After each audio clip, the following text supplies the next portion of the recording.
mais que nada domingo de ressurreição, mas eu vou dar só aqui por assim dizer, um tópico de entrada sobre a ressurreição. O tema não é a ressurreição, mas o tema tem que ver todo ele tem que ver com a ressurreição, porque é a base, o núcleo central daquilo que é a verdadeira vida em Cristo. Amém? Estamos cá, bom dia. Então, ainda não vos vou dizer o título, nem vou pedir para que ponham o título, eu vou-lhes tratar de dar trabalho. E vamos... Este livro é incrível, nunca mais acaba. Isto, por muito que a gente leia, às vezes os mesmos capítulos, os mesmos relatos das mesmas histórias. Mas a história da Páscoa e a história da Páscoa desde o início, desde Êxodo, capítulo 12, aponta tudo para uma coisa, aponta para Jesus e aponta para uma mudança completa na vida das pessoas. Porque Jesus é uma mudança. As pessoas, ao fim e ao cabo, terminam que, quando se congregam numa igreja ou quando vão a um ministério, tratam de, eu chamo-lhe, vestir uma camuflagem, nomeadamente por toda a nossa vida e toda a cultura que nós compramos, entre aspas, não é necessidade de comprar aquilo que nós comemos através da televisão, das rádios, da internet. É uma cultura que quer imprimir certas e determinadas coisas que estão latentes na alma do homem. Mas esta Páscoa aponta para uma coisa que traz mudança. Há uma mudança radical. Há a Páscoa inicial, que indica muitas coisas, indica proteção, expiação, e ela mesma colmata em Jesus Cristo. Mas hoje provavelmente vão ler-vos esta escritura, que é a de Coríntios, que diz: examine-se cada um, o homem, pois a si mesmo, e coma do pão e beba do cálice, mas quem come e bebe para a sua própria condenação, e se não discernir o corpo do Senhor, por causa disto há entre vós muitos fracos e enfermos e muitos que dormem, ok? Simplesmente quer que vocês fiquem com... Vamos ler isto daqui a bocadinho, mas eu quero que vocês fiquem com esta escritura de Paulo, ok? Porque isto é a mudança de algo muito pessoal, ou seja, Paulo estava a falar a uma igreja que era uma igreja exatamente igual à de hoje em dia, uma igreja de Corinto, que havia muita gente pensadora. Hoje provavelmente as pessoas já não pensam muito, comem já tudo feito, sermões micro-ondas, religião micro-onda, ideais micro-onda, política micro-ondas, é tudo micro-ondas, roupa micro-ondas, tudo na internet, ou seja, com os aparelhos é swipe right, swipe left, vira para a esquerda, vira para a direita, vai para cima, vai para baixo, a gente queremos tudo instantaneamente, ou seja, mas aqui está-nos a chamar para autoexaminar-nos, ou seja, continuamente também já Paulo tinha dito à mesma igreja, e isto é só a introdução, que devíamos fazer uma coisa, expurgar o velho fermento. Uma das coisas que faziam, e exatamente a celebração da Páscoa antiga, era que comiam os pães sem fermento, os pães ázimos sem fermento. E o fermento, o velho fermento, é aquilo que todos os tipos de fermentos, ou seja, porque basta um bocadinho de fermento que leuda toda a massa, que pode mudar toda a nossa forma de ver, de estar, de viver.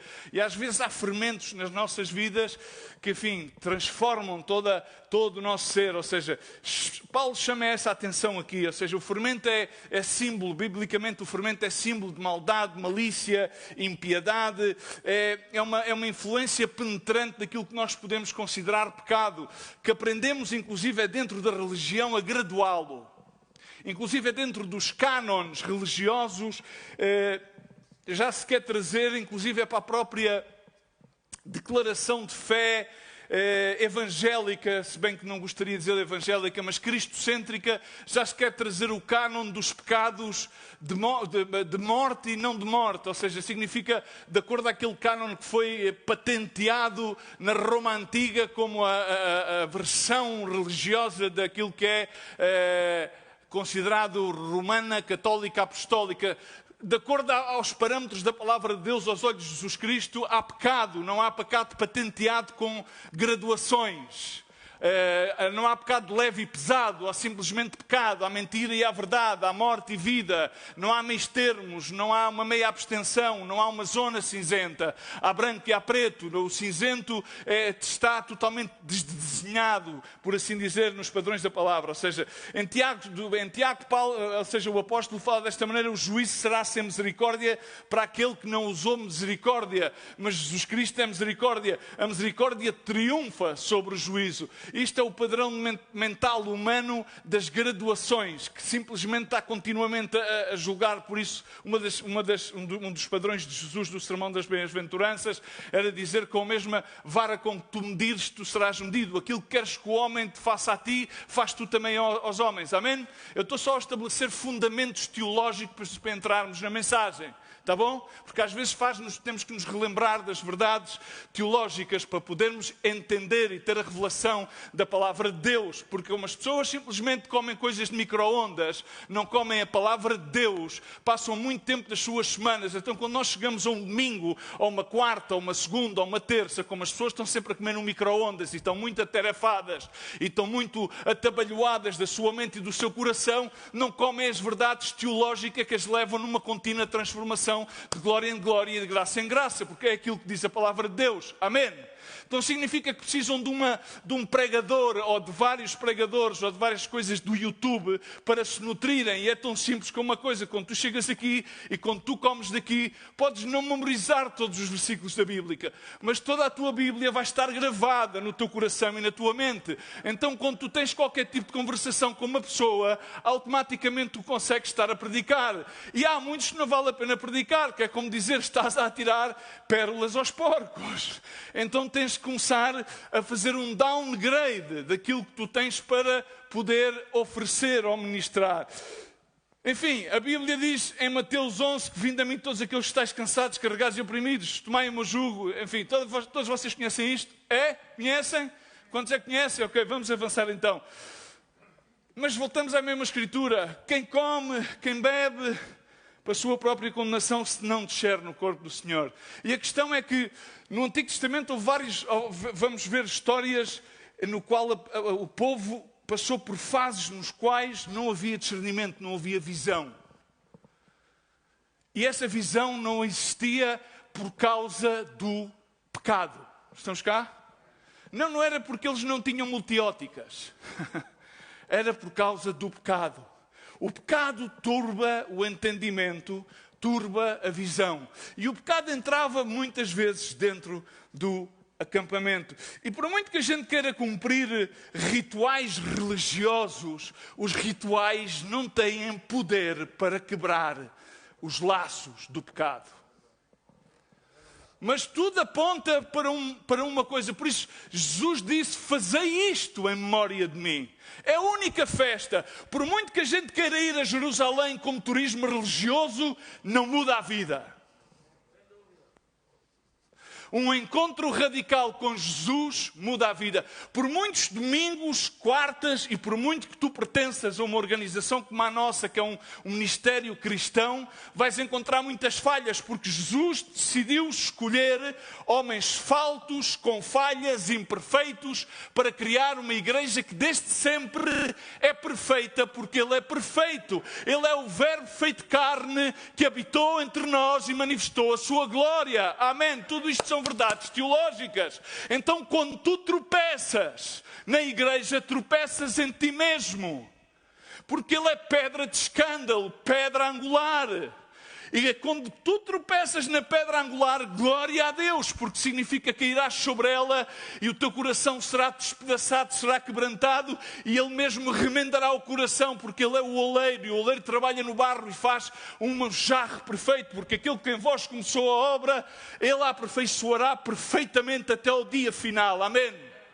E isto são palavras inspiradas única, exclusivamente naquele que é o mesmo desde sempre, Pai, Filho e Espírito Santo, que colmata numa única palavra, que é Jesus, Yeshua. Ele vem caminhando sobre os montes. É tempo de alegria, porque o choro dura por uma noite, mas pela manhã vem a alegria. E quando nós começamos com esta semana da Páscoa, começa exatamente e começou exatamente no mês de Nisan, não vamos entrar pelas parafernálias, etc. Chegamos a este dia, que é o dia, mas foi um dia após outro. É a quinta-feira de Ramos, é a crucificação, é o dia de entrada triunfal, e chegamos a este domingo no dia que colmata. Mas não há nada como um dia após outro. É a negação, é a traição de Judas, que já estava ao filho de perdição, e chegamos à ressurreição. E isto aponta para o momento em que Maria chega e não vê nada na tumba. A tumba está aberta, não há corpo. Onde é que está o meu Senhor? Ele vive, e porque Ele vive, tu e eu podemos crer no dia da manhã. Porque Ele vive, sim, é possível o dia da manhã. Não é por causa de ti, não é por causa de mim, não é por causa do ministério, não é por causa de uma religião, não é por causa que há homens que professam que são bons, porque cada homem proclama a sua própria bondade, mas homem de verdade que o encontrará. E porque Ele vive, Pedro deixou de ter remorso e passou a viver arrependido e foi cheio do Espírito Santo.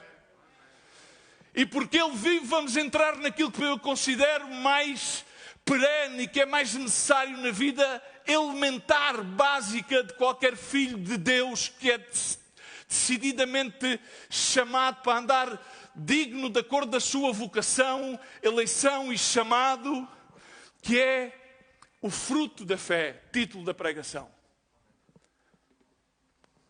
E agora vais fazer um esforço por me acompanhar.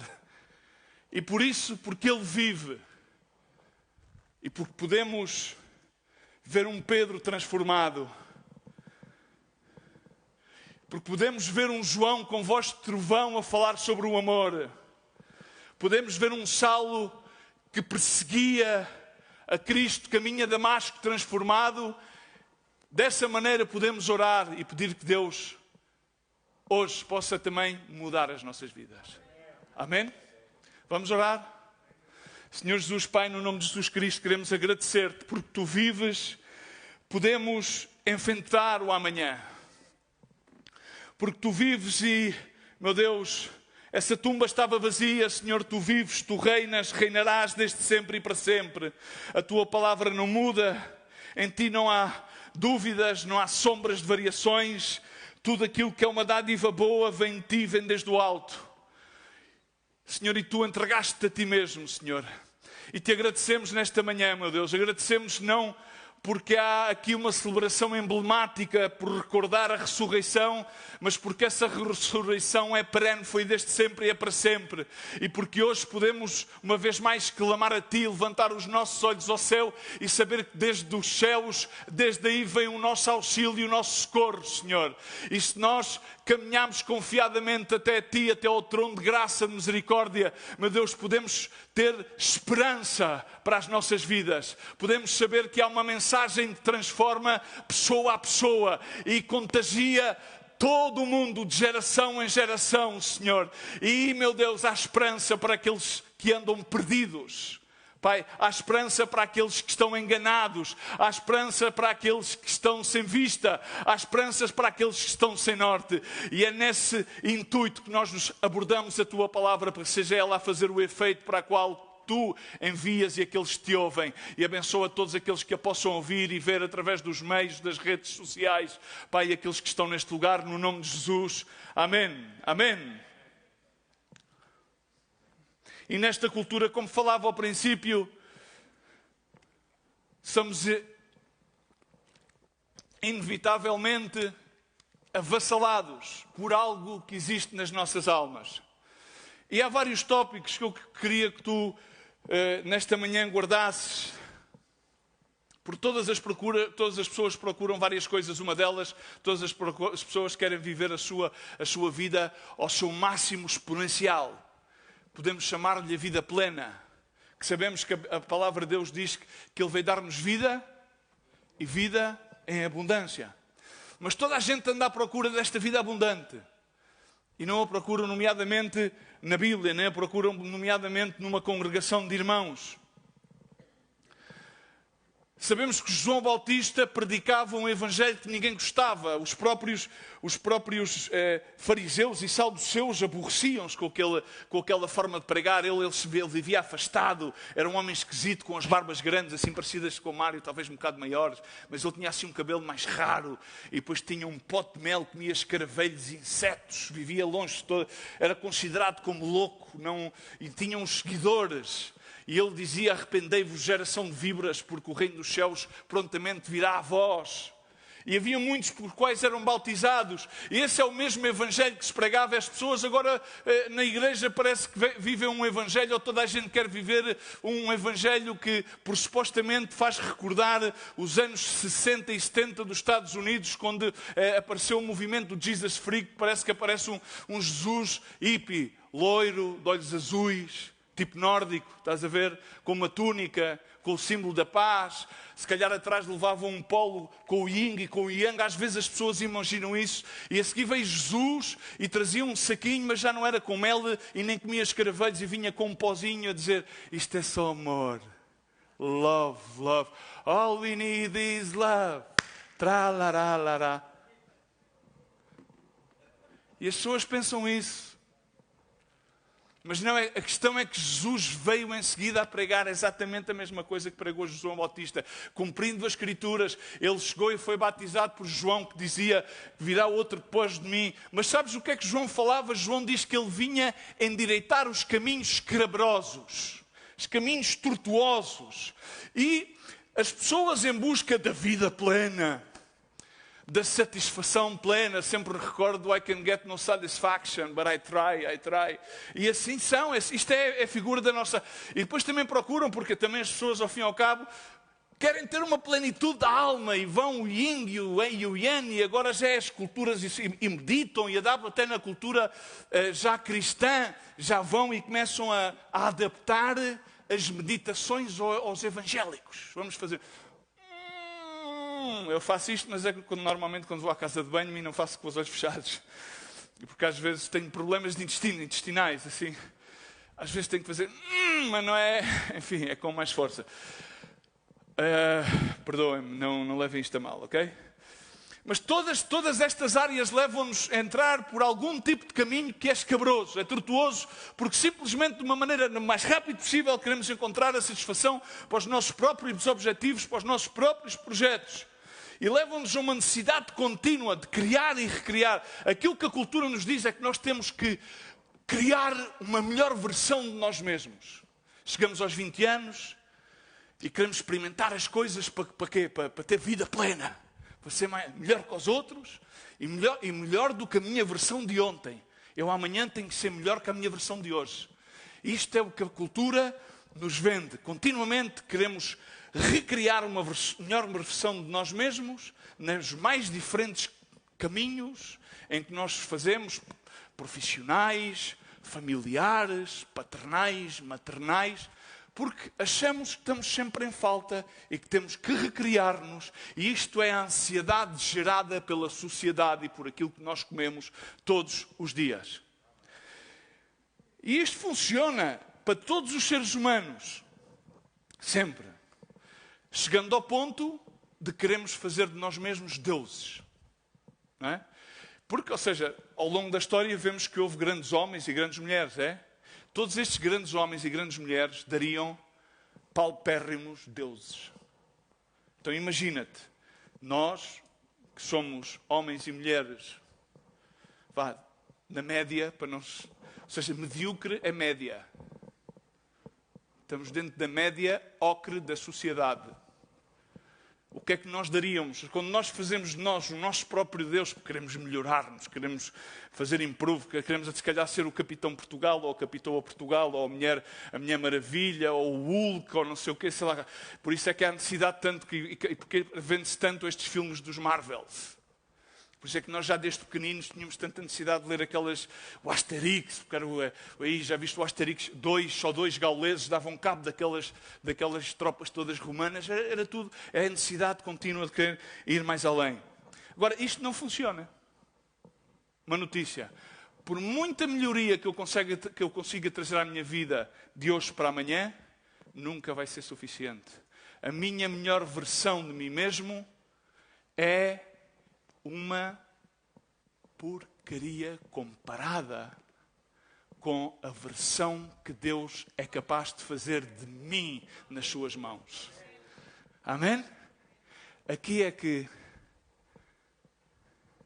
Porque nós não somos capazes de mudar-nos.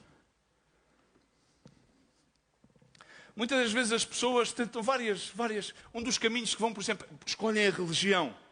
tratamos de imprimir à nossa vida disciplinas religiosas. Não, amanhã agora vamos fazer isto, vamos começar a ler a Bíblia. Irmão, não vai funcionar, porque uma disciplina que tu te impões a ti mesmo, que não é guiada pelo amor de Cristo no seu Espírito Santo, não te vai mudar. Não vai mudar nada, porque tu vais ler e esquecer-te. Acabou. Não, vou ir ao culto porque tenho que ir ao culto e tal, porque tenho que cumprir. Não vai servir de nada. Entras e sais não da mesma forma, sais pior, porque ao entrar, estavas sempre a desejar sair. Porque no fundo, não querias estar. Era uma disciplina que tu te impuseste. E todas essas disciplinas religiosas não funcionam. Outras vezes buscamos caminhos deste mundo. Vou utilizar 3 exemplos simples, mas provocativos. Estes 3 exemplos são tudo coisas que são dádivas de Deus. Por exemplo, a comida. Todas as coisas foram dadas por Deus. É uma coisa boa. Paulo diz, tudo aquilo que façais, fazed para a glória de Deus. Quando nós utilizamos a plataforma da comida, como por exemplo para estar com irmãos, para sermos mutuamente edificados uns aos outros, e damos graças a Deus porque reconhecemos que aqueles alimentos foram dados por Deus. Se não fosse por meio dele não os teríamos. Então, por exemplo, o cordeiro que comemos na Páscoa, ou sei lá, o folar, ou aquelas tradições que vêm culturalmente, isso pode ser para louvar a Deus. Amém? Por exemplo, na nossa cultura, que é a perdição de muitos, a vida. A vida é uma dádiva de Deus. A palavra de Deus diz que toda a boa dádiva vem do Pai das luzes, no qual não há sombra de dúvida nem variação. É boa. Alguns diziam que ele era beberrão. Diz a Bíblia, era beberrão porque ele foi... O primeiro milagre foi transformar água em vinho. E num casamento, e eles já tinham encharcado a biela todos. E chegou ao fim do casamento, queriam mais vinho, e ele transformou-lhes a água num vinho ainda de melhor qualidade. Se nós comemos e bebemos... Por exemplo, o sexo. Não sabia que isso se falava. O sexo é dado por Deus. Para quê? Não, para se multiplicarem como os coelhos. Não. Para que nessa união matrimonial seja consagrado a intimidade do homem com da mulher, num processo que implica a santificação da união do homem com a igreja. É algo que é dado para ser dado à glória a Deus. Estamos cá. Mas, nomeadamente, as pessoas, quando enveredam por certos e determinados caminhos tortuosos e escabrosos, com a ansiedade de satisfazer a alma, a plenitude da alma, enfim, todas aquelas coisas que o homem e a mulher procura a todos os seres humanos, perdem-se por estes caminhos. E aquilo que é para ser de honra e de glória para Deus, serve depois de tropeço e dá passo à carne, dá passo ao pecado. Amém? E então há pontos na vida. E eu no outro dia estava a ler uns apontamentos que tinha feito numa pregação de há muito tempo. E há um ponto que é utilizado, que é o ponto sem retorno. É utilizado na gíria dos pilotos. Os pilotos, como vocês sabem, ou não sei se sabem, isto é um dado, se não vejam o Discovery Channel, que fala muito sobre estas coisas, e há outro canal que eu e a minha mulher vemos muito, apesar de quando andávamos mais de avião, mas continuamos a ver sobre os desastres de avião. É quando os aviões levantam, eles têm que levar o peso exato de gasolina, mais uma percentagem de 10 a 15%, por se há alguma alteração no ar com as situações climatéricas, enfim, que podem às vezes mudar. Quando eles levantam, chegam até ali uma altura que é uma percentagem da viagem que é mais ou menos 25 a 30%. Se acontece alguma coisa técnica ou mecânica, que eles podem voltar para trás. Estão cá? Estão cá? Mas se não voltam, eles têm que fazer a decisão. Se não voltam, passam aquele ponto, e então aquilo é chamado do ponto sem retorno.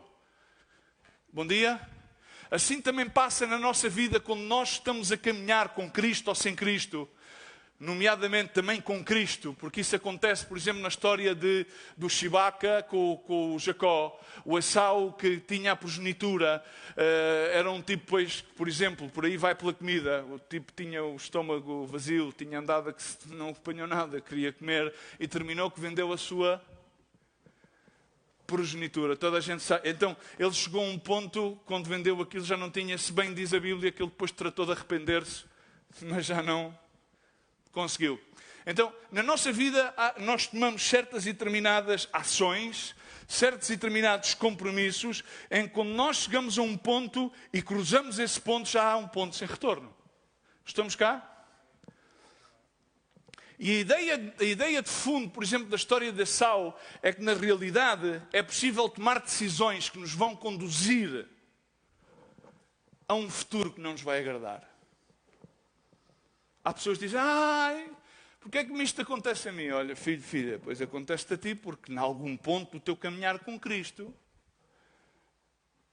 fizeste coisas para as quais tomaste decisões, ninguém te apontou uma pistola. E agora estás a pagar as consequências. Agora, temos que aprender que todos nós podemos proteger o nosso futuro pelas decisões que tomamos hoje. Por isso é que todos os dias são dias oportunos de salvação para mudança. Não é só na ressurreição, porque a ressurreição já foi simbolizada por Cristo naquela altura, porque ela também já tinha acontecido anteriormente. Porque Ele é desde sempre e para sempre. Ele era desde antes da fundação do mundo. Toda a gente diz que o seu nome de Esaú tinha a ver com os cabelos, porque era um bebê peludo, era o Chewbacca, está bem. Mas na realidade a tradução de Esaú significa cuidado.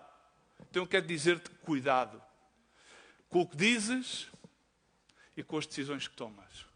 Porque diz a palavra de Deus que da abundância do coração. É que não era bem assim, não queria dizer bem isso, foi no calor do momento. E na mensagem, na Bíblia há a mensagem, Hebreus 12, 16 e 17, há aqui um versículo que eu vou lê-lo da mensagem, mas depois vou parafraseá-lo. A mensagem é uma palavra bíblica do Eugene Peterson, que lê desta maneira: cuidado com o síndrome de Esaú, desprezar o dom permanente de Deus para satisfazer um apetite passageiro. Vocês sabem que Esaú mais tarde se arrependeu daquele ato impulsivo e tentou, ora com lágrimas, ora sem lágrimas, recuperar a bênção de Deus, mas já era tarde demais. Estamos? Era tarde demais. Hoje muitos pregadores dizem, não, nunca é tarde demais. A Bíblia diz que já era tarde demais. Significa, pode que em alguns casos seja tarde demais. Mas pastor, sim, porque a palavra de Deus diz que Deus tem misericórdia de quem Ele quer. Quem somos nós para esquadrinhar a mente de Deus? O teu processo é diferente do meu processo. Estamos? O trato da vida de Deus contigo é diferente do meu. Às vezes, na comunidade vemos e dizemos, já vistes este? Quantas é que ele fez? Uma e outra vez. E não basta nada. Irmão, o tratamento que Deus tem com a vida de cada um é diferente. Então, relatemos a palavra de Deus.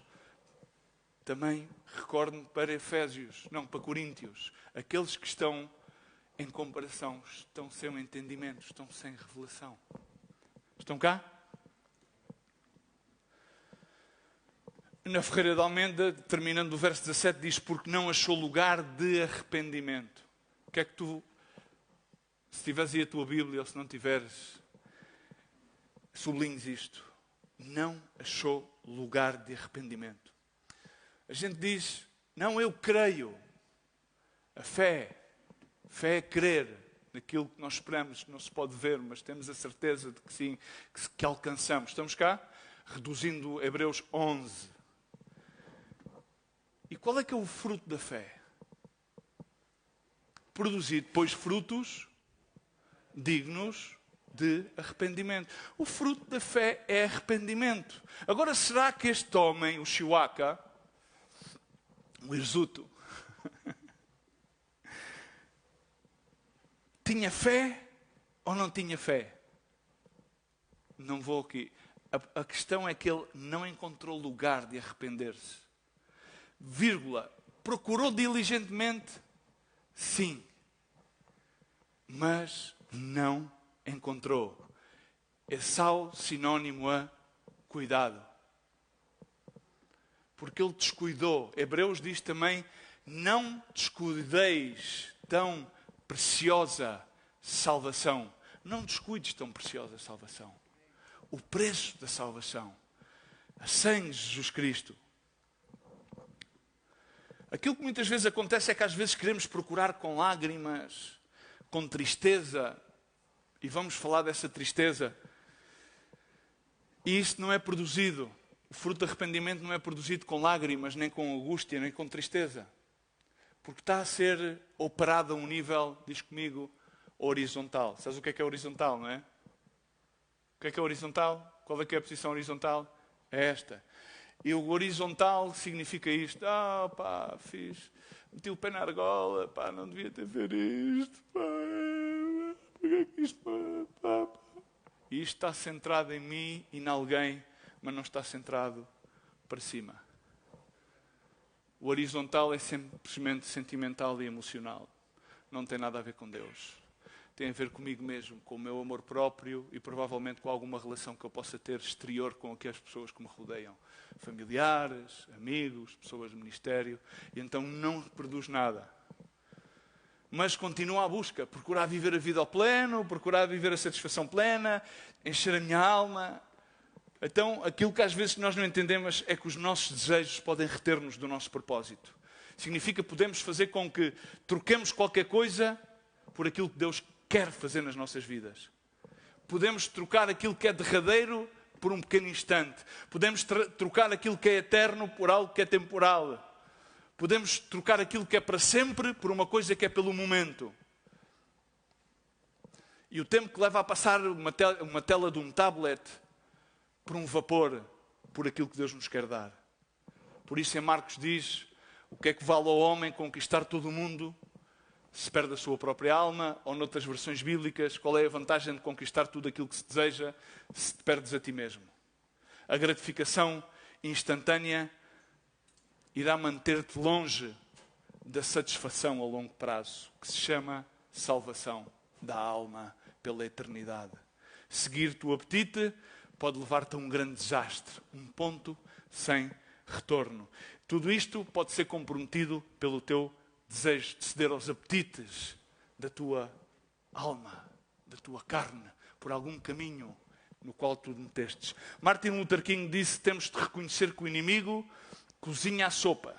Se espreitamos e tomamos um sorvo, à extensão de que a bebamos, estamos a distanciar-nos daquilo que ultimadamente um dia vamos desejar. E isso é o essencial. Aquilo que ultimadamente desejamos um dia e depois já não vamos poder alcançar, que é a salvação da nossa alma. Porque um dia fomos cheirar a sopa, passamos e cheira tão bem. Este guisado, vou espreitar. Afinal, acho que vou ceder e vou provar. E depois dizemos, foi o inimigo que me enganou. Vamos a Marcos 1,14. Anteriormente estava a falar exatamente daquilo que eu já falei. João Bautista pregava o Evangelho do arrependimento. E depois que João foi entregue à prisão, veio Jesus para a Galileia, pregando o Evangelho do Reino de Deus, depois de ter sido bautizado. E dizendo, o tempo está cumprido. Amém? Cumpriu-se o tempo. O Reino de Deus está próximo. Arrependei-vos. Arrependei-vos e crede no Evangelho. Ouvido bem, crede no Evangelho. O Evangelho significa boas notícias. Algo novo irá acontecer. Porque a sua palavra é verdade. Ele não conta mentiras. Ele não faz propaganda política, nem propaganda eclesiástica. Não precisa de reconhecimento. Não precisa de validação. Nós queremos validar-nos. Ele já está validado desde sempre e para sempre. Então, esta foi a mesma pregação. O reino de Deus está próximo. Arrependei-vos. É o cerne de todo o Evangelho, é o fruto da fé. Jesus veio a pregar o arrependimento. Agora as pessoas pensam de outra maneira. Não, Jesus veio a pregar o amor. Não há amor sem arrependimento. O amor de Deus não opera sem arrependimento. Não há transformação, não há mudança, não há conversão sem arrependimento. Saulo converteu-se. Pedro teve remorsos, posteriormente converteu-se. Eles já tinham recebido o sopro do Espírito Santo, mas posteriormente foram cheios da plenitude do Espírito Santo.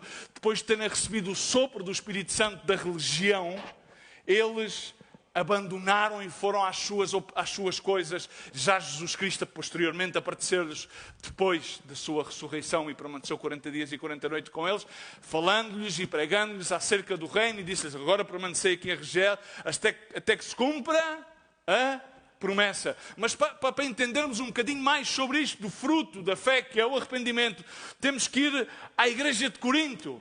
Porque era uma igreja complexa, como nós somos complexos, complicados, imperfeitos, a pensar que sabemos, a pensar que temos chaves para as verdades e já estamos experimentados e enfim, já conhecimento, experiência, anos, filosofias, doutrinas. E diz a palavra do Senhor, 2 Coríntios capítulo 7, verso 10, diz: porque a tristeza, voltamos àquela tristeza que procurou Esaú, tristemente, com lágrimas, procurou arrepender-se. A tristeza, segundo Deus, opera arrependimento. Diz comigo, a tristeza, segundo Deus, está a falar de uma tristeza que não era a mesma tristeza que operou na vida de Esaú. Estamos cá? E vamos agora falar de dois tipos de tristeza. A tristeza segundo Deus e a tristeza segundo o homem. A tristeza segundo o homem segundo Deus opera arrependimento para a salvação. A tristeza segundo o homem foi o modelo da tristeza de Esaú. Diz que ele não conseguiu encontrar arrependimento. Mas ele chorou, ele angustiou-se, ele perguntou porquê. Porquê é que me aconteceu isto? Porquê é que eu cometi este erro? Porquê é que eu não aguentei a fome? Porquê é que eu me deixei ludibriar pelo meu irmão e pela minha mãe? Em cima, problema familiar. Mãe e irmão deram-lhe a volta ao Esaú, ao primogênito, aquele cuja progenitura, sim, podemos dizer, não, Deus na sua presciência, sim, Deus tinha tudo, mas o Esaú podia ter estado um bocado mais vivo, porque ele, de qualquer das formas, já estava, era ele o primogênito. Amém? Dois tipos de tristeza. A segundo Deus, que é vertical. Diz comigo, vertical. Olha para cima. Vertical. Vertical significa olhar para cima. Levanta os teus olhos ao céu. De onde é que vem o meu socorro e o meu auxílio? Dos montes, daí vem o meu amado. Coloca os teus olhos na cruz. Aponta. Sim, olha ao alvo. Para cima. Não para baixo, nem para o lado. Para cima. Não para a frente. Para a frente são os camaradas. Para cima é a salvação. Vamos começar pela segunda, que é a horizontal, que é a do homem. O homem, da sua mente, que é uma meramente emocional e sentimental. Ele foi apanhado, já sabem, não é? Quem é que tem filhos? Os filhos, quando crescem, fazem trastadas, não é? E assim que são apanhados, arrependem-se logo. É logo. Eles dizem, porra, fui apanhado. Fogo. E aí começam a chorar, claro. Alguns levam umas orelhadas, ou umas varadas. Ei, espera lá, que isto não se podem processar. Não. Gente, não. Vamos os de castigo, contra a parede, etc. E não sei o quê. Ficam chateados. Depois começam, agora os meus pais já não vão confiar em mim. Não é? É ou não é? E nós, quando somos grandes, como é que fazemos? Não, porque a gente não comete erros. A gente não metemos o pé na argola, não é? Então, quando metemos o pé na argola, metemos uma vez, metemos outra vez, metemos outra vez. Depois, quando somos apanhados, fui apanhado. Fui apanhado. E agora sim. Depois montamos a parranda, choramos e tal, e Pascoal. Pá, nunca mais volto a fazer. Vocês lembram-se daqueles que passámos por problemas de toxicodependência? Pá, este é o último. Amanhã vou para a cura. Amanhã é que é. Amanhã acabou. Já não minto mais. É a última mentira. Amanhã é tudo verdade. Verdade verdadeinha. Depois fazíamos como fazem os católicos, aquela coisa. E amanhã, outra vez. É porque as coisas emocionais e sentimentais, o que é que acontece? É aquele momento, a coisa está quente, pá, realmente uma pessoa sente aquele remorso, aquele remordimento, mas depois há o amanhã. O amanhã há sempre. Até que já nos levem desta terra para melhor ou para pior. Porque só há dois caminhos, para cima e para baixo. Não há nenhum ao centro. Ou seja, o horizontal é uma linha imaginária. Porque só há vertical. E o vertical tem duas setas. É uma que vai para cima e uma que vai para baixo. E a gente sabemos que há uma lei que se chama a lei da gravidade, não é? Tudo aquilo que sobe, que se não for agarrado pela parte de cima, que é pelos céus, cai, mas depois a seguir a terra é inócua e vai lá para baixo. Não há a linha horizontal. Nós vivemos temporalmente na graça por este tempo na linha horizontal e então estamos sempre a brincar nesta linha horizontal com os sentimentos, com as emoções, mas depois voltamos sempre àquele padrão de comportamento. E este tipo de tristeza normalmente é uma tristeza passiva. Sabem o que é uma tristeza passiva? Ninguém sabe o que é uma coisa passiva? Não produz efeito, não causa uma ação. Não, uma pessoa diz, pá, fiz mal e coisa e tal, pá, correu mal, não devia ter feito isto, mas não faz nada para não voltar a fazer. Isto é o exemplo do leão, estás a ver? Tu tens um leão, não é? E queres brincar com o leão. E tu vais numa domador do leão, porque dizem que o diabo é como um leão rugente que procura a quem devorar, não é? E a gente vai brincando com o leão e pensa, vimos o tipo do circo cardinal e a gente vai brincar com o leão. E às vezes até aprendemos aquelas manobras e o leão até parece que se senta, não é? Até que chegamos lá ao pé e de repente ele abocanha-nos. Mas como o leão, na verdade é um leão de circo, não estava muito interessado em comer-nos. Ele quer abocanhar-nos. Alguns de nós às vezes até não nos damos conta e parece que não ocorre nada. Porquê? Porque a gente já estamos na boca do leão. E quando tu estás na boca do leão, já não tem sentido sequer brincar com ele, porque já foste abocanhada. Então, como já foste abocanhada, andas ali de um lado para o outro, não é? E então faz-me recordar uma música do Anselmo Ralph, que é domesticado. Não é que tu domesticaste o leão é que já te domesticou a ti. Não sei se me faço entender. Ok? Aqui uma pequena analogia. E agora, o que é que acontece? É que é passivo. Então é passivo. É como estar a brincar com o pecado e dizer, não, eu sei que isto está mal, mas eu vou tratar de domesticar o pecado.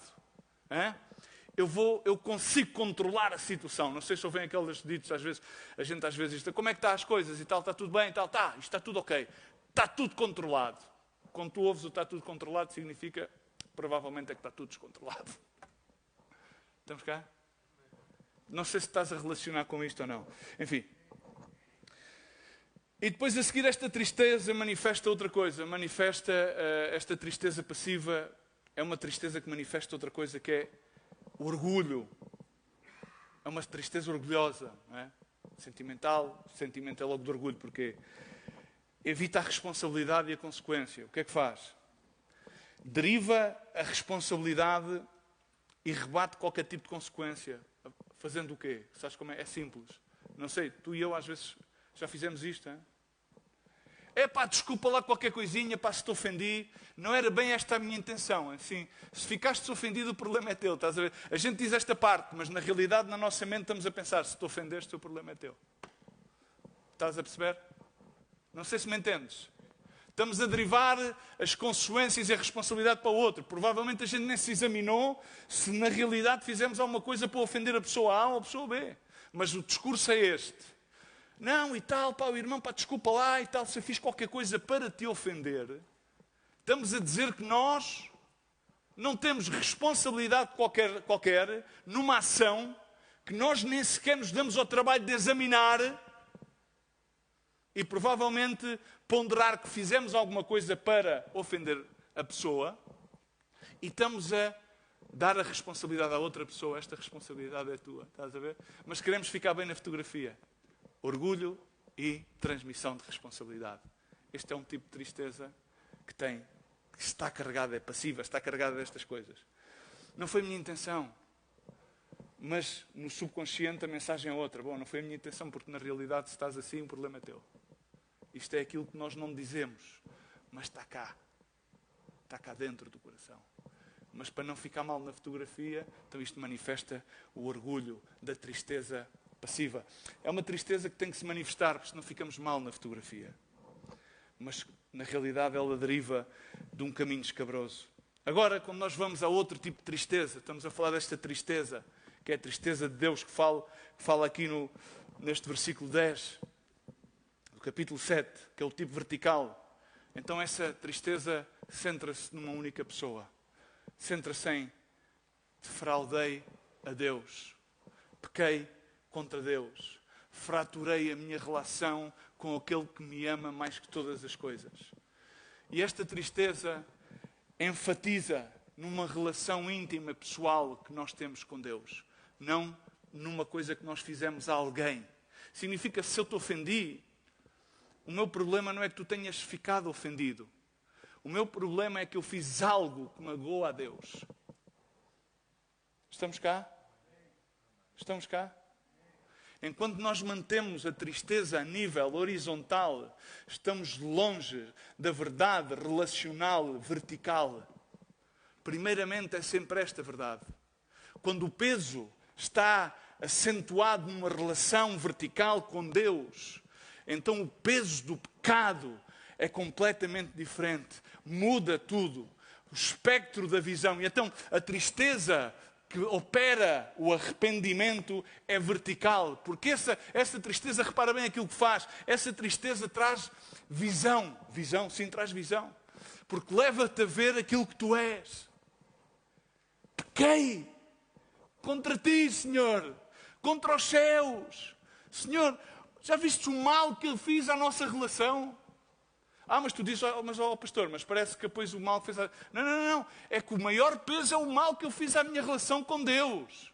Se a minha relação com Deus estiver em primeiro lugar, então Ele é aquele que vai dar o bálsamo para que o demais se reconcilie, para que o demais se ressuscite. Porque trata-se de uma ressurreição por meio de Jesus Cristo, não por meio da religião, não por meio de qualquer fator humano ou de boas intenções. É por meio de Jesus Cristo é que vem a ressurreição das nossas almas. Amém? Da nossa vida. Por meio dele é que vem a vida abundante em Cristo. Por meio dele é que vem a satisfação em Cristo. Por meio dele é que vem a reconciliação, porque ele estava em Cristo Jesus, reconciliando com ele todo o mundo. Amém? Não é que tu ou ele sejamos especial.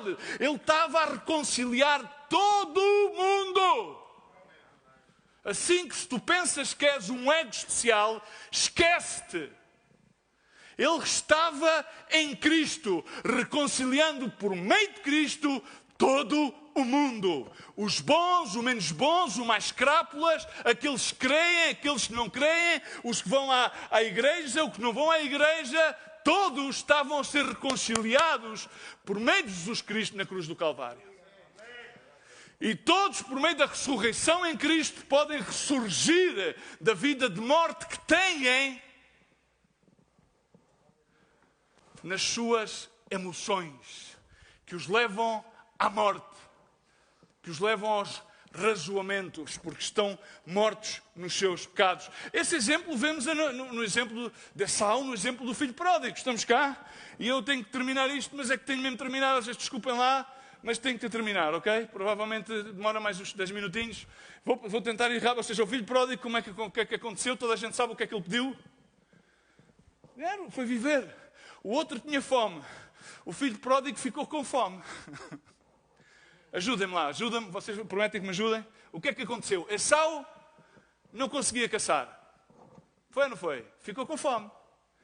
Foi aldrabado com o guisado. Foi ou não foi? O que é que aconteceu ao filho pródigo? Tinha dinheiro e foi para o Urban. Depois foi comer um caldo verde e deu-lhe para uma semana, 2, um mês, 2, 3 meses. De repente houve uma situação mau, ficou a comer o quê? A comida dos porcos. E depois começou-se a lembrar do que é que havia na casa do pai. Até que chegou um momento que ele começou a cair em si. E ele começou a dizer, não, pai, pequei contra os céus. Lembram-se desse discurso? Esse discurso começou a tomar uma ação no seu coração. Estão cá? Enquanto que Esaú, com o estômago vazio, baixou os seus padrões, eu vou dizer, nunca baixes os teus padrões. Aguenta a fome. Jesus Cristo não considerou a sua forma divina, nem usurpou de tal como tomar em consideração, senão que humilhou-se a si mesmo. Hoje em dia, ter uma atitude capaz de se humilhar parece que é desconsiderante. Não é a minha dignidade, isso é uma relação horizontal com as emoções, com o teu orgulho e com a tua dignidade pessoal. Jesus Cristo teve uma relação vertical.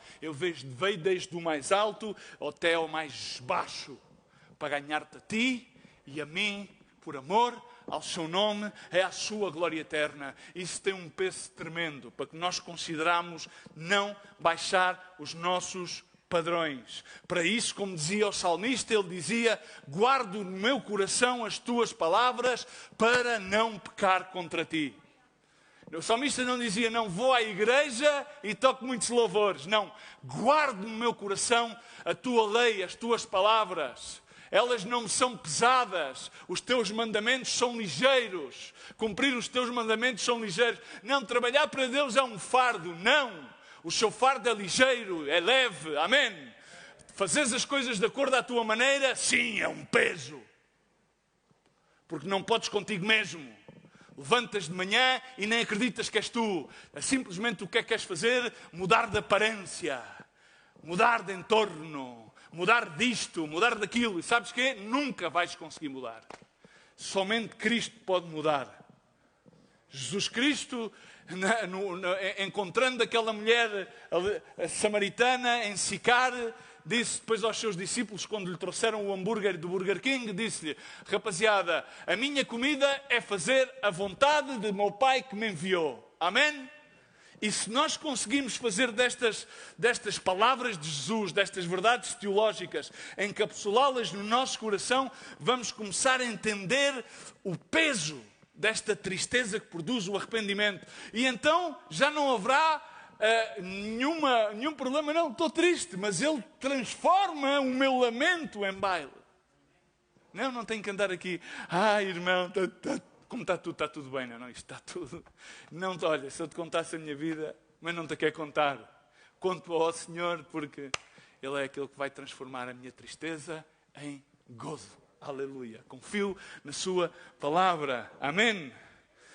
O teu estômago provavelmente já está enfartado de fazer a tua vontade. Tão enfartado que fartas-te de vomitar e depois voltas a comer do teu próprio vomito, como fazem os cães. Por isso não há nada que te sacie. Mais e mais. Mas diz que este rapaz, Lucas, capítulo, não me recordo jamais qual é que é o capítulo, mas vocês sabem qual é que é o capítulo? 15. Eu sabia qual era. Verso 17. Diz que tornando em si, recuperando a visão, recuperando a revelação. Esta é a dádiva de uma tristeza de Deus. Faz-nos cair em nós mesmos, faz-nos ver. Mas às vezes tentamos a camuflagem. Romanos 3:23. Todos pecaram. Amém? E destituídos estão da glória de Deus. Podíamos continuar. O capítulo 3, do 3 ao 8 de Romanos, é a doutrina pura e dura que é tão rica. Mas não caiamos a pensar, fomos lavados pela sangue, já fomos a ressurreição de Cristo, vai estar tudo bem. É diferente não pecar do que permanecer no pecado. Filhinhos, diz na primeira epístola de Pedro, não é que não pequeis, a diferença é que vós não permaneceis no pecado. Não podemos permanecer no pecado. E uma relação vertical com Deus leva-nos automaticamente a ver, a ter essa relação. Caso contrário, como diz a palavra, se dissermos que não temos pecado, enganamos-nos a nós mesmos e não há verdade em nós. E aqui está é que muitos gostam de enganar-se eles mesmos. Mas diz, se confessarmos os nossos pecados, Ele é fiel e justo para nos perdoar os pecados e nos purificar toda a injustiça. Agora, se dissermos que não pecamos, fazemos-lo a Ele mentiroso e a sua palavra não está em nós. Amém? Agora queria ir a Lucas capítulo 7 e já vamos entrar no final, para continuarmos a falar acerca desta tristeza. Diz que, sendo convidado por um dos fariseus,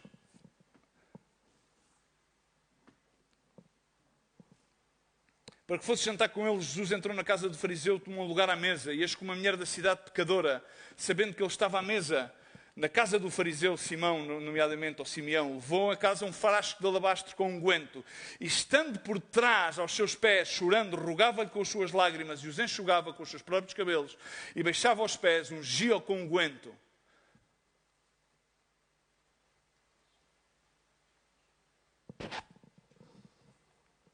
Aqui vemos uma tristeza. A tristeza desta mulher era de uma mulher de condição, ajudem-me, o quê? Pecadora. E o que é que ela fez quando lá chegou a casa? O que é que ela fez? Partiu o frasco. Começou a chorar, a lavar os pés de Jesus. O outro, continuamente, vocês sabem a história, começou logo a julgar. E Jesus Cristo repreendeu-o. Ela não chegou lá a pretender, bom, olha Jesus, porque esta mulher podia ter, enfim, muitas das vezes, sabe Deus o que é que pode ter levado esta mulher a aquele tipo de condutas. Ela não pretendeu camuflar a sua conduta. Ela pretendeu chegar lá como ela era e centrar-se na relação com Jesus. Ele agora estava ali de uma forma horizontal, mas ela não o tratou de uma forma horizontal, ela tratou de uma forma vertical. Então a tristeza espiritual é ativa, porque leva a uma coisa que se chama a confissão do pecado. A confissão do pecado. Isso está fora de moda, isso é para os católicos. Não. Confissão do pecado. E opera de uma forma vertical e horizontal, porque a confissão vai a Deus e depois também vai a quem tu pecastes. A quem tu pecastes. O salmista dizia, confessei-te o meu pecado e a minha maldade não encobri. Dizia eu, confessarei ao Senhor as minhas transgressões e tu perdoastes a maldade do meu pecado. A tristeza vertical leva-nos automaticamente na sua ação a confessar. E também a horizontal, vejamos também o que diz o salmista. Não escondi a tua justiça dentro do meu coração. Alguns têm medo de apregoar as suas misérias. Porque as misérias do seu pecado eram cinzas e tornaram-se em rosas. Amém? E o que é que fez o salmista? Não, aquilo que tu fizeste comigo, a tua justiça, tu és um Deus justo.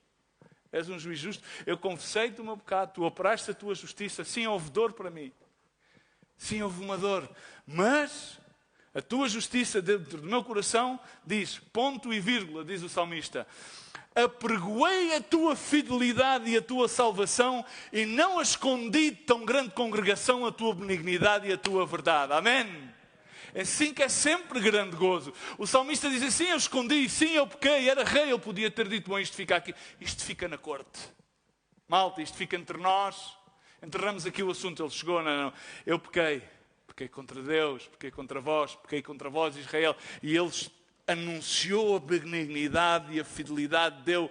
Não a escondeu no seu coração. Ele encheu-se desse gozo do Senhor. Seria muito difícil que o inimigo pudesse ter alguma coisa contra nós se nós fôssemos totalmente abertos acerca das nossas misérias. Mas estamos muito preocupados em escondê-las.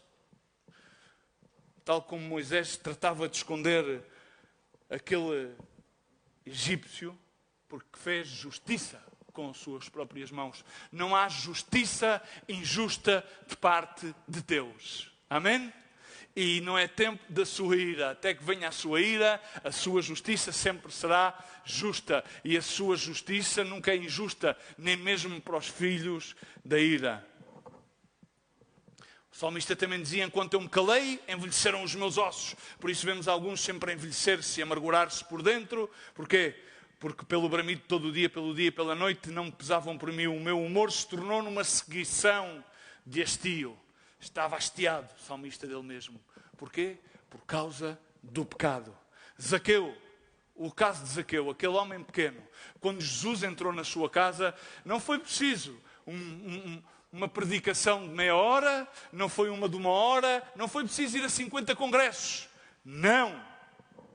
Assim que disse que tinha vindo a salvação, Zaqueu disse: eis que eu dou aos pobres metade dos meus bens. E se não alguma coisa tenho defraudado alguém, eu disse a alguém em segundo, terceiro, quarto e quinto grau, o que é que eu faço? Eu restituo em quadriplicado. Sim, Zaqueu sabia a lei, mas ali não houve nenhuma lei que lhe tivesse a dizer: olha, tens de dar tudo. E o que é que ficou Zaqueu? Com nada, e a partir dali continuou a seguir Jesus. Ao ter um encontro com Jesus, Zaqueu mudou de um dia para a noite. Foi-lhe pedido? Não. Foi-lhe imposto? Não. Fruto de arrependimento. O que é que lhe aconteceu? Aí mesmo, outra vez. A tristeza do seu coração, automaticamente. Agora vejamos que Jesus, diz a palavra do Senhor, ele desprezou a afronta. Noutras versões bíblicas diz que ele desprezou a vergonha. Em capítulos 12 ele diz: portanto nós também, porque estamos rodeados de uma tão grande nuvem de testemunhas, deixemos todo o braço e o pecado que tão perto nos rodeia, corremos com paciência a carreira. Está-vos proposta uma carreira para que nós corramos. Como é que nós vamos corrê-la? Olhando para Jesus, autor e consumador da fé, o qual pelo gozo que lhe estava proposto suportou a cruz, desprezando a vergonha, a afronta. Desprezou a vergonha. Há pessoas que estão sempre: isso é uma vergonha. Mas que vergonha? Não há vergonha. Não há afronta para o Filho de Deus que não seja um excelso peso de glória. Porque a criação geme uma só voz. A esperar que a criação, os filhos de Deus, manifestem a glória do Deus vivo. A criação está à espera que nós manifestemos a glória. Para isso temos continuamente viver uma vida no qual o fruto da fé, que é o arrependimento, seja manifesto. Não precisamos de camuflagens, não precisamos de uma linhagem horizontal, precisamos de uma linhagem vertical de relacionamento com Deus, para que este fruto seja patente, para que a ressurreição de Cristo seja manifesta e porque assim possamos alcançar. Por isso que em tudo aquilo que nós façamos na nossa vida, temos que pensar a longo termo. Não temos que pensar: vou fazer isto para agora. Não, a gente temos que pensar a 10, 20, 30, 100, 1000 anos, à eternidade. É difícil. Porquê? Porque as coisas precisam de ser feitas agora, sim, agora. Mas o agora tem um impacto para a eternidade. Não basta pensar: mas o que é que eu vou sentir? Não. A pergunta é: ao que é que isto me vai levar? Ou o que é que essa situação me vai levar? Será que esta situação vale a pena para a minha vida, para a vida dos meus filhos, para a vida da minha esposa? Será que isto me vale a pena? Claro que vale a pena. Com Jesus tudo vale a pena. O meu ministério, sim, o teu ministério não é teu, é de Jesus. Deixa que Jesus faça o caminho. O teu trabalho é em vão se não for feito em Jesus Cristo. Mas tudo aquilo que é feito em Jesus, nada é em vão. Podes até semear com lágrimas e nunca ver o fruto, mas outros vêm e seguirão com alegria. Tens que fazer um zoom out, não é um zoom in. Zoom out. Sabem o que é que significa nos telefones? Agora já tem este zoom out. Tens que ver o grande cenário e não o pequeno cenário. Não, mas é que nada me vai conseguir levar à sobriedade, a dizer sim. Não troques aquilo que mais queres. O que é que tu mais queres? Eu quero chegar à eternidade, guardar sempre a salvação em Cristo Jesus. Eu quero que eu e a minha casa sirvam ao Senhor. Mas não vou trocar isso, provavelmente, por aquilo que eu quero agora. Não é negociável. Há coisas que não podem ter qualquer tipo de parâmetros de negócio. tudo na vida tem a ver com um só momento, uma só decisão. A vida de Esaú mudou no momento. A vida do filho pródigo mudou no momento em que foi abraçado pelo pai. A vida de David mudou não no momento em que ele foi com Betsabé, mas no momento em que ele entendeu a revelação do profeta Natã, palavra de Deus, proferiu ele o juízo contra a sua própria casa e ele disse: pequei contra os céus, pequei contra Deus, somente que este castigo não caia sobre o meu povo Israel. Mudou tudo. Ele sofreu, mas o plano da graça de Deus, o pacto, a aliança que Deus tinha com a casa de David, permaneceu para sempre. Por isso celebramos a ressurreição de Cristo para os vivos em Cristo e também para aqueles que hoje estão mortos nos seus delitos e pecados, conforme diz a palavra em Romanos 5, porque Ele veio, Ele amou-nos de tal maneira, estando ainda nós mortos nos seus delitos e pecados, Ele entregou a sua vida por nós. A sua ressurreição é efetiva. Isto é verdade de uma forma negativa e de uma forma positiva. Tudo aquilo que tu faças tem uma consequência. Pode levar a uma vida de pecado de uma forma horizontal ou pode-te levar a examinar os caminhos cabrosos e dizeres: não, não, já chega, não mais. Eu quero que venha a mim o fruto de arrependimento que vem por Deus. Eu elevo os meus olhos ao alto, aos montes, aos céus. Eu quero ter uma relação vertical com Deus. Eu quero tomar medidas que sejam assentes na palavra de Deus. Os seus mandamentos não me são gravosos. A sua palavra é perfeita. Eu quero guardar os seus mandamentos no meu coração. Eu quero que o seu Espírito venha a mim e produza a ele o fruto de arrependimento, porque eu assim vou ver qual é que é a minha condição. Eu assim vou poder constatar e confessar-me no meu interior, no meu coração para com Deus, e também poder entrar em paz com aqueles com os quais eu agraviei, e vou poder caminhar com Ele. Ele é aquele que me vai fazer com que os meus caminhos sejam como um alce caminha sobre as águas. Ele vai me guiar a pastos verdejantes, a águas mansas e tranquilas. É Ele quem vai fazer a obra na minha vida, porque Ele ressurgiu. Ele não está morto. Há uma nova alva, há um novo limiar na minha vida, porque eu decidi olhar de uma forma vertical. Já estou cansado de ver as coisas de uma forma sentimental e emocional. Não quero levar uma vida humana. Eu quero levar uma vida que esteja ancorada em verdades teológicas nas quais a sua verdade vivifica a minha alma. E assim todos os parâmetros da palavra de Deus, quando Paulo diz à igreja de Coríntios: se alguém está em Cristo, se tu estás em Cristo, és alguém que és uma nova criação. Diz que as coisas velhas, aquilo que tinha que ver com olhar aos teus lados, deixa-me ver o que é que está à volta para que me possa justificar, para que eu possa ter algum tipo de coisa a que me agarrar, já não faz falta, já passou. Não faz falta comparação, não fazem falta âncoras humanas. Já o teu trabalho tem o peso que vale, conforme diz a palavra de Isaías, que as vossas obras são como trapos de imundícia aos meus olhos, porque as únicas obras que permanecem são aquelas que procedem de fé. E sejamos claros e honestos, grande parte das coisas que procedem das nossas mãos não procedem de fé. E essas todas perecerão como por fogo. Mas este mesmo que será provado como por fogo, as obras poderão perecer, mas este mesmo, diz a palavra do Senhor, Paulo dizia quando era comparado ele mesmo com Apolo e Cefas, este mesmo será salvo se está em Cristo Jesus como uma nova criação. E tudo isto provém de quem? Deus, Jesus Cristo. Já não está lá o corpo, Ele está vivo, Ele está aqui no nosso meio e isso celebramos, porque Ele nos reconciliou consigo mesmo. Hoje é dia de reconciliar-te, é dia de arrependimento. Aí onde estás, eu peço-te, levantes-te por um momento e feches os teus olhos. Sabes porquê? Porque tu terás de pôr a contas com Deus. Terás de pôr a contas com Deus, terás de pôr a contas com Ele, terás de ter um relacionamento vertical com Deus e parares de pensar tanto naquilo que te rodeia, parares de pensar tanto naquelas coisas que simplesmente quer para defender a tua dignidade, a tua imagem, o teu eu, o teu ego. Porque Ele reconciliou-te por Jesus Cristo. A nós entregou-nos algo precioso, que é o ministério da reconciliação. Não é dizer, não, irmão, reconcilia-te com o teu irmão.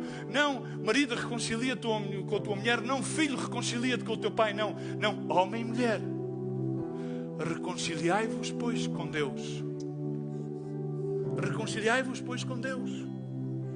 Deixa de manter relações horizontais e passa a manter relações verticais.